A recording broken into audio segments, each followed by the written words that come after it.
Iran పై యుద్ధం ఇప్పుడే ఆగదు. అసలు మేమింకా దాడులకే దిగలేదు. మీరు చూసింది ట్రయల్స్ మాత్రమే. అసలు సినిమా ఇప్పుడుంటుంది. ఇది అమెరికా అధ్యక్షుడు డొనాల్డ్ ట్రంప్ తాజాగా స్పందించిన తీరు.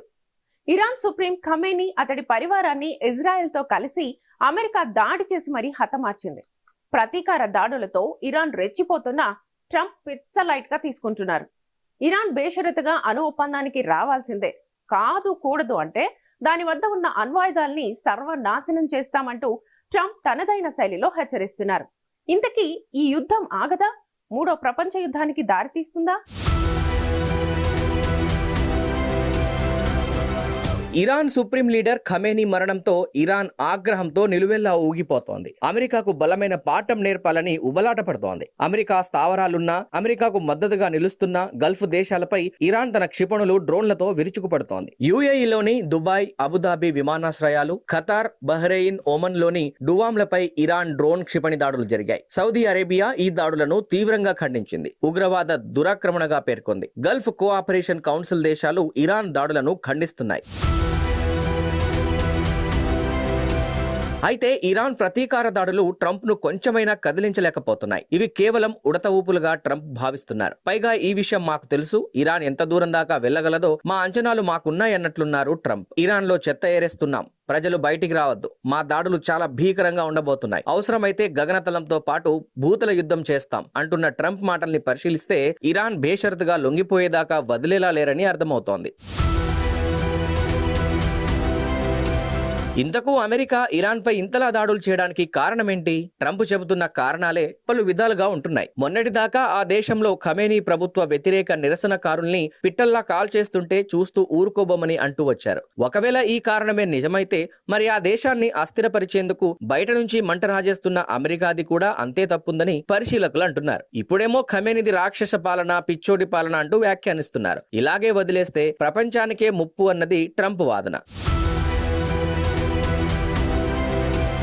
వాస్తవానికి ఇరాన్ వద్ద అణుక్షిపణులు ఉన్నాయన్నదే ట్రంప్ ఆగ్రహానికి కారణం. ప్రపంచంలో ఏ ఇతర దేశాల వద్ద అణ్వాయుధాలు ఉండరాదని, ఉంటే గింటే అది అగ్రరాజ్యానికే పరిమితం కావాలి అన్నట్లు ట్రంప్ వ్యవహరిస్తూ ఉండడం పలు దేశాలకు నచ్చడం లేదు. ఇతర దేశాల మాట అటుంచితే అమెరికన్లే తీవ్ర అసంతృప్తి వ్యక్తం చేస్తున్నారు. ప్రముఖ అంతర్జాతీయ మీడియా సంస్థలు రాయిటర్స్, ఇప్సోస్ పోల్లో ట్రంప్ యుద్ధోత్సాహం సరికాదని 40% మంది ప్రజలు తేల్చి చెబుతున్నారు. అయితే ట్రంప్ దీన్ని కొట్టిపారేస్తున్నారు. మా యుద్ధాన్ని కొందరు వ్యతిరేకించొచ్చు, కానీ ఇది ఆగదు, మా లక్ష్యం ఇరాన్ అణ్వాయుధ శక్తిని నాశనం చేయడమే అని స్పష్టం చేస్తున్నారు.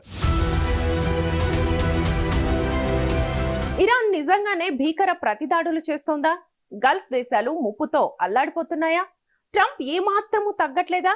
యుద్ధం ఇలాగే కొనసాగితే చమురు ధరల ప్రభావం ఇండియాపై పడనుందా?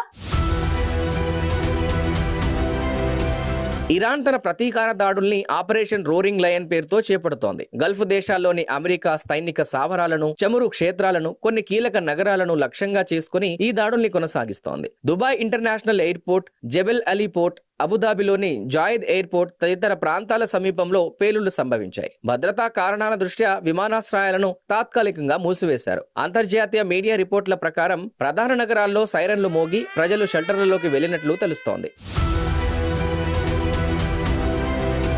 ఈ యుద్ధ ప్రభావం కేవలం ఇరాన్, ఇజ్రాయెల్కే పరిమితం కాలేదు. మధ్యప్రాచ్య ప్రాంతాలపై పెను ప్రభావం పడుతోంది. సౌదీ అరేబియా జీవనాడి అరామ్కో ఆయిల్ రిఫైనరీపై ఇరాన్ డ్రోన్తో దాడి చేసింది. రాస్ తనూరా శుద్ధి కర్మాగారాన్ని సౌదీ తాత్కాలికంగా మూసివేసింది. ఈ చమురు శుద్ధి కర్మాగారంలో రోజుకు 5,50,000 బ్యారెళ్ల ముడి చమురు శుద్ధి చేస్తుంటారు. ఇలాంటి చమురు శుద్ధి కర్మాగారాలపై లక్ష్యంగా ఇరాన్ దాడులకు పాల్పడడంతో యుద్ధ వాతావరణం మరింత తీవ్రంగా మారుతోంది.